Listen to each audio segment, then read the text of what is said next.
Au nom du Père et du Fils et du Saint-Esprit. Amen.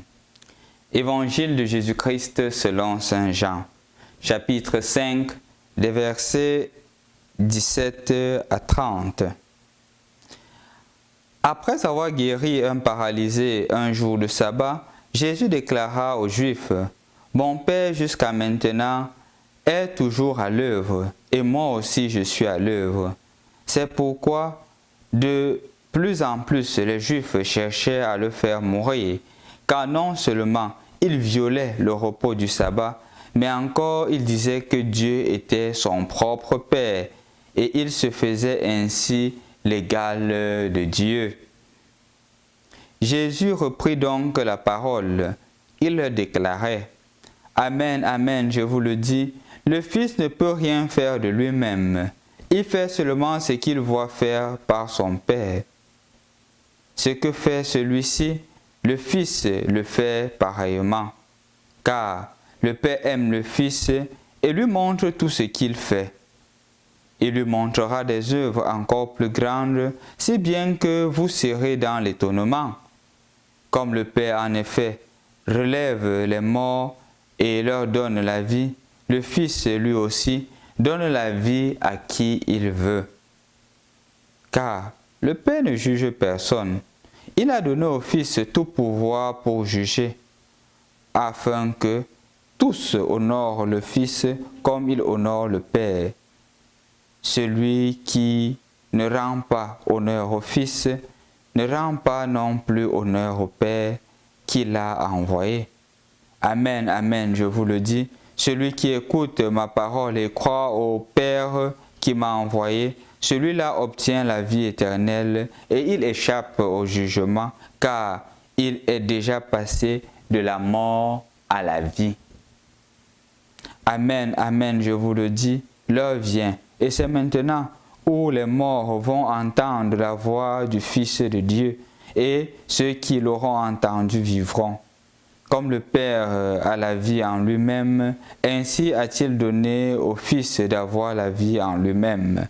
Et il lui a donné le pouvoir de prononcer le jugement, parce qu'il est le Fils de l'homme. Ne soyez pas surpris, l'heure vient où tous ceux qui sont dans les tombeaux vont entendre sa voix, et ils sortiront. Ceux qui ont fait le bien ressusciteront pour entrer dans la vie, et ceux qui ont fait le mal périront, ressusciteront pour être jugés. Moi, je ne peux rien faire de moi-même. Je rends mon jugement d'après ce que j'entends, et ce jugement est juste, parce que je ne cherche pas à faire ma volonté, mais la volonté de celui qui m'a envoyé. Bonjour chers frères et sœurs dans le Christ. Hier, nous écoutions la guérison du paralytique. Comment est-ce que Jésus a guéri le jour du sabbat? Et aujourd'hui, nous écoutons justement l'échange qui est entre les Juifs et Jésus. Et Jésus, justement, révèle son identité. Remarquons de prime abord que l'une des missions de Jésus dans l'évangile de Jean, c'est de révéler son identité comme l'envoyé de Dieu, comme la deuxième personne de la Sainte Trinité. Et aujourd'hui encore, on a l'explication claire de l'identité de Jésus quand les Juifs disent justement que on l'accusait non seulement parce qu'il disait que Dieu était son Père, mais il se faisait l'égal de Dieu. C'est le kick, ou du moins c'est le jeu qui se fait dans cette lecture et qu'on devrait clairement comprendre et mettre au clair cette tendance de ceux qui pensent clairement que Jésus n'est pas Dieu. Les textes sont clairs. Jésus est Dieu, Fils de Dieu, deuxième personne de la Sainte Trinité. Et son identité, sa spécificité, c'est justement parce qu'il ne se manifeste pas comme les Juifs penseraient, pas comme les Juifs voudraient. On n'a pas la tendance à croire que justement Jésus est Dieu parce qu'on le voit. On dit mais comment ce garçon peut être Dieu? N'est-ce pas il marche comme nous? N'est-ce pas il fait les choses comme nous? Et comment est-ce qu'il peut être Dieu? Ça ne marche pas. Et ce qui nous empêche de faire cela, c'est l'orgueil. C'est parce que nous sommes pleins d'orgueil qu'on n'arrive pas à voir l'identité de Jésus. C'est parce que les Juifs n'arrivaient pas à concevoir cela. Dieu ne peut pas s'abaisser. Dieu est grand, Dieu est omnipotent, omniprésent, omniscient. Donc comment est-ce qu'on peut dire que Jésus est Dieu, pourtant on le voit? Jésus le clarifie aujourd'hui, il est Dieu. Et justement, ça doit nous appeler à changer notre manière de voir. Parce que la manière avec laquelle on conçoit Dieu impacte sur notre manière de nous relationner avec les autres. Si on a toujours l'impression d'un Dieu qui est grand, d'un Dieu qui est au-delà, c'est comme ça qu'on arrive aussi à voir Dieu dans le simple. Si on a l'impression, ou du moins si on a la perception d'un Dieu qui est proche, d'un Dieu qui s'abaisse, c'est comme ça qu'on pourra aussi voir l'autre dans l'abaissement. C'est pour cela qu'on pourra aussi servir Dieu dans ce qui est simple. Mais si on n'arrive pas à voir Dieu dans la simplicité, comment est-ce qu'on pourrait servir Dieu dans nos frères et sœurs? Donc tout l'enjeu se situe ici, chers frères et sœurs, dans le Christ. Parce que justement, parfois, certains se disent, comment est-ce que je peux me confesser chez un homme?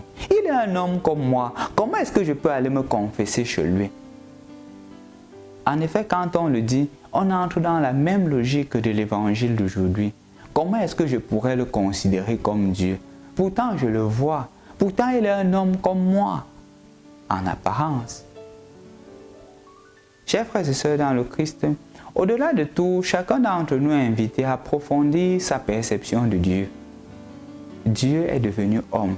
Dieu s'est incarné pour te montrer, pour nous montrer que pour le trouver, ce n'est pas dans la grandeur, c'est dans l'abaissement. Dieu meurt sur la croix pour nous faire comprendre que pour le trouver, c'est dans l'humilité, dans le sacrifice, dans l'humiliation.